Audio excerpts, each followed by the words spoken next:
तो दोस्तों, पिछले भाग में आपने सुना कि भोला होरी को अपनी गाय देने को राजी हो जाता है। उसके पश्चात होरी के मन में गाय के लिए जो सपने संजोने चालू होते हैं वह अब इस भाग में। होरी को रात भर नींद नहीं आई।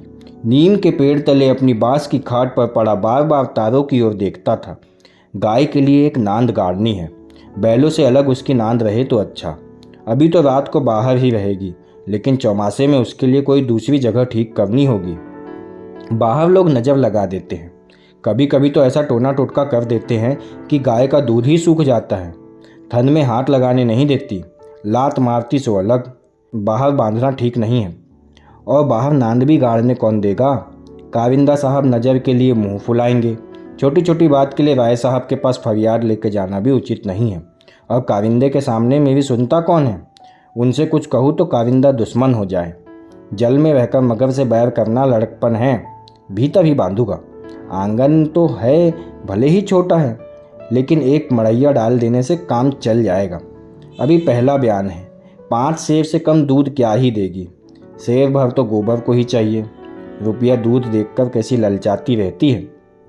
अब पिए जितना जी चाहे। कभी कभी 2-4 सेर मालिकों को दे आया करूँगा। काविंदा साहब की पूजा भी करनी होगी और भोला के रुपये भी तो दे देने चाहिए। सगाई के ढकोसले में उसे क्यों डालूं? जो आदमी अपने ऊपर इतना विश्वास करे उससे दगा करना नीचता है। 80 रुपये की गाय मेरे विश्वास पर दे दी। नहीं, यहाँ तो कोई 1 पैसे को नहीं पतियाता। सन में क्या ही कुछ मिल जाएगा। अगर 25 रुपये भी दे दूँ तो भोला को ढाढ़स हो जाए। धनिया ने को नाहक ही बता दिया। चुपके से गाय लाकर बांध देता तो चकरा जाती। लगती पूछने, किसकी गाय है, कहाँ से लाए हो? खूब दिख करके फिर बताता। लेकिन जब पेट में बात पचे तब तो। कभी 2-4 पैसे ऊपर से आ जाते हैं, उनको भी तो नहीं छुपा सकता।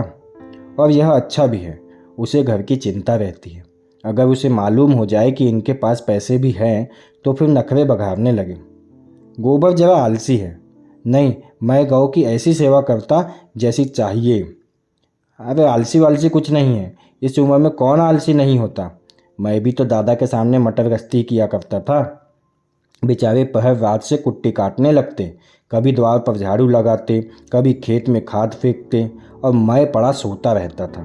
कभी जगा देते तो बिगड़ जाता और घर छोड़कर भाग जाने की धमकी देने लगता था।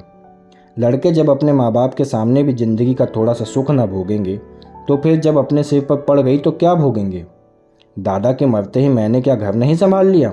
सारा गांव यही कहता था कि होरी घर बर्बाद कर देगा, लेकिन सिर पर बोझ पड़ते ही मैंने ऐसा चोला बदला कि लोग देखते रह गए। शोभा और हीरा अलग ही हो गए। नहीं, आज इस घर की बात ही और होती। 3 हल एक साथ चलते। अब तीनों अलग अलग चलते हैं। बस समय का फेर है। धनिया का क्या दोष था? बेचारी जब से घर में आई कभी तो आराम से न बैठी। डोली से उतरते ही सारा काम सिर पर उठा लिया। अम्मा को पान की तरह फेरती रहती थी। जिसने घर के पीछे अपने को मिटा दिया, देवरानियों से काम करने को कहती थी तो क्या बुरा करती थी? आखिर उसे भी तो कुछ आराम मिलना चाहिए। लेकिन भाग्य में आराम लिखा होता तब तो मिलता। तब देवरे के लिए मरती थी, अब अपने बच्चों के लिए मरती है। वह इतनी सीधी, गमखोर, निर्छल या ना होती तो आज शोभा और हीरा जो मूँछों पर ताव देते फिरते हैं कहीं भीख मांगते होते।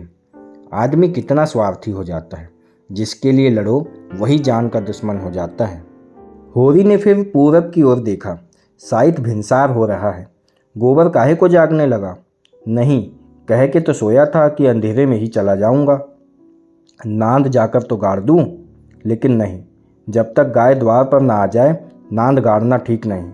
कहीं भोला बदल गए या किसी और कारण से गाय ना दी तो सारा गांव तालियां पीटने लगेगा। चले थे गाय लेने।